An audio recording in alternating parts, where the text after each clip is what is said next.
10 News begins with breaking news. This is breaking military news. The U.S. just dropped an enormous bomb on ISIS in Iraq. I'm Virginia Chong. And I'm Brian Shlonsky in for Jason Martinez. Let's get right over to Kalina Estrinos in the 10 News Live Center. Hey, Kalina. Yeah, Brian, the U.S. has dropped the largest ever non-nuclear bomb targeting ISIS tunnels in Afghanistan. Now, here is a tweet set out by ABC News, and they actually have it kind of broken down for you. This is the first time the 11-ton bomb has ever been used in a combat situation. This is referred to as the mother of all bombs. Now, the target was close to the Pakistani border and designed to minimize the risk to U.S. forces. The Pentagon says the bomb has been in Afghanistan for some time for some potential use. Of course, this is breaking news during our midday show right now. We're monitoring those developments. We'll bring you to them as soon as we get them. Back to you guys. He said that being dragged down the aisle was more horrifying and harrowing than what he experienced in leaving Vietnam. So this is just in. Dramatic details from the lawyer and the daughter of this United Airlines passenger security dragged off a plane. There was an hour-long news conference explaining Dr. David Dow's side of this story. Here's ABC's Kenneth Moten. The daughter of the man seen around the world being dragged down the aisle of this United Airlines flight, finally speaking out. It has been a very difficult time for our entire family, especially my dad, and we are truly grateful for your support. David Dow, the Kentucky doctor, refused to give up his seat for United crew members. The CEO offered full refunds to everyone on board and that apology to Dow. No one should be treated that way, period.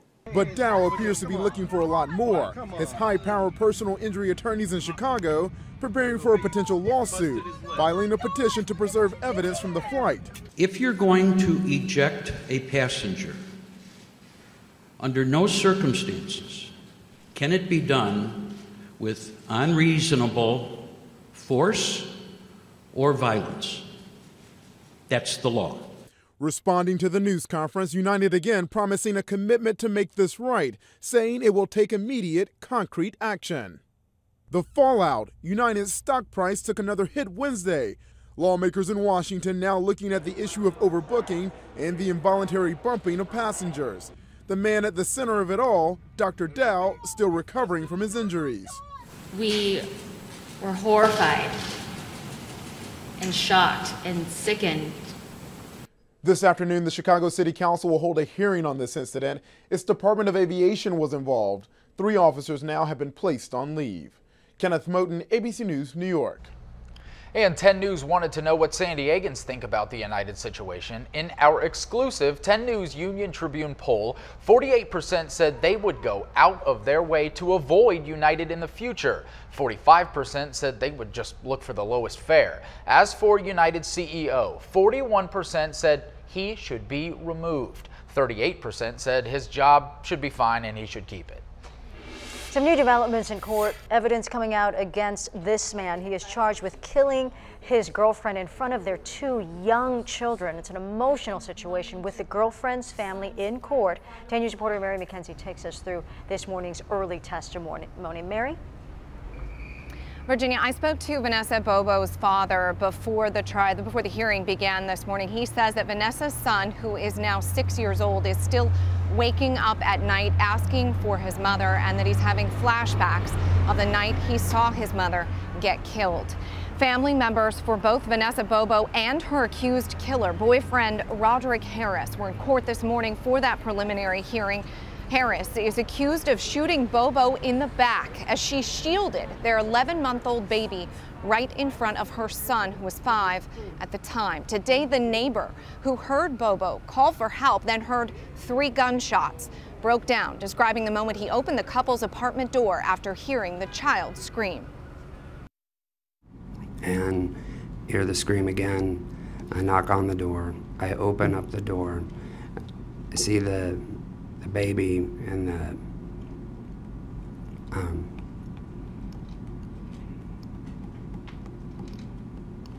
the couch, and then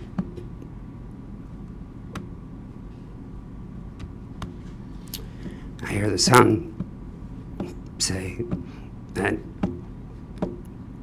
his dad killed his mom. Such emotional moments in court today, and this afternoon the judge will hear taped testimony from Vanessa Bobo's son. We're live downtown. Mary McKenzie, 10 News. Tough hearing from that neighbor. All right, thank you, Mary. New developments now in the ongoing South Bay sewage disaster. Children are writing letters asking Congressman Juan Vargas to get involved in that spill. 10 News reporter Mimi Alcala is live at Vargas's office in Chula Vista, where organizers say more needs to be done. Hey, Mimi. Hey, Brian. Yeah, that's right. They're fighting for the future of South Bay beaches. They want sewage from Tijuana to stay out of the water here. Now, the mother behind the movement brought hundreds of these letters written to Juan Vargas, the congressman here, written by children, into his office, and she's meeting them now, making sure the messages are heard. Please help clean our beach. This is 6-year-old Whitney. She's one of many writing one of those letters to the congressman. She loves Imperial Beach and wants to get back in the water without worrying about sewage ever again. Her mother, Stephanie Pate, is behind the South Bay Clean Water movement. She says that local leaders need to do more. She's lived with this for too long. Pate and other families are calling for broader water testing and stricter local enforcement over cleanup to make sure something like the spill that dumped millions of gallons of sewage into the South Bay beaches doesn't happen again. The beaches are reopened, but Pate says she and other parents are uncomfortable letting their kids back in. Through letters and drawings. Really great response. So I just like to know where that has gone and what steps I can do as a citizen to keep pushing this forward. You know, I've been doing what they've asked me to do. We reached out to the congressman for comment, but he is out of state, so his staff is working on a statement for us. Reporting live in Chula Vista, Mimi Alcala, 10 News. The kids getting involved. All right, thank you, Mimi. The International Boundary and Water Commission says that 28 million gallons of raw sewage seeped into the Tijuana River in February. The mayor of Imperial Beach wants new equipment to divert the sewage away from his city. Some new developments here. U.S. Central Command says a mistake in coordinates is the reason a U.S. airstrike hit the wrong target, killing 18 Allied fighters in Syria earlier this week.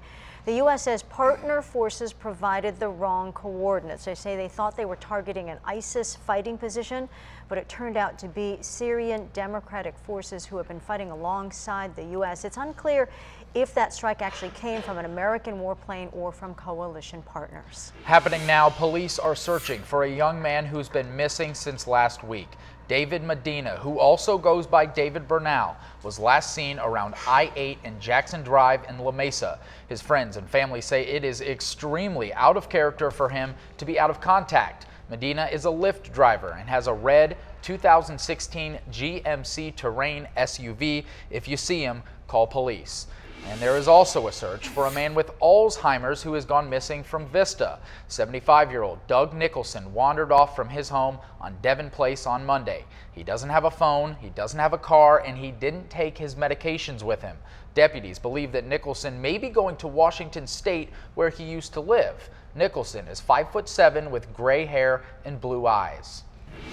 We have some new details today about the robber who hit the market at the ranch here in Scripps Ranch. We first had this live when it broke a week ago. Police just released pictures of the man right here who they say held a clerk at gunpoint. They say he demanded that that clerk open the cash register. Then he fired a shot right there at a cigarette case when the clerk didn't open the register fast enough for him. The gunman then pistol whipped the clerk, hitting him in the eye. Eventually, the robber did get some cash from the register. Crime Stoppers is offering a $1,000 reward for information leading to an arrest. Police say the thief may have driven off in a black SUV. A breaking news update now. Police arrested a downtown security guard for stabbing a man. We first brought you this story live at 5 a.m. from the building at 10th and G Street. The victim was at the building to visit a friend, but got in a fight with the security guard who didn't believe that he belonged there. Police say the guard stabbed the man 3 times. The man was covered in blood and went into the apartment of a woman who called 911. One resident woke up to sirens. Our security guards, I think, are pretty good. If they know people, you know, by face, and so if there's somebody that's unusual, I'm sure they would have said something to him, or he would have said something to him, and I'm not really sure what happened, but it is a little bit disturbing and scary for the person who discovered him, right? I mean, that's kind of traumatic to wake up like that. Traumatic indeed. Police say the victim, though, will recover. So Lemon Grove Street is open now after a rotten tree fell on power lines. Our 10 News Breaking News tracker was there when it happened at 11 last night. Nobody was hurt. Neighbors on Davenport Lane couldn't drive in or out, though, until county crews could chop up that tree. Now, if you're concerned about any potentially unstable trees in your area, just go to 10news.com, click on the red TV button where you can find a link where you can report that tree to the county. In about an hour, San Diego Mayor Kevin Faulconer will release his budget for next year. It's a $3.6 billion plan. The city's finances have been good for several years, but now the city is dealing with a $47 million shortfall linked to pension contributions. The city employees' retirement fund has had to make adjustments because returns on its investments have been mediocre and employees are living longer.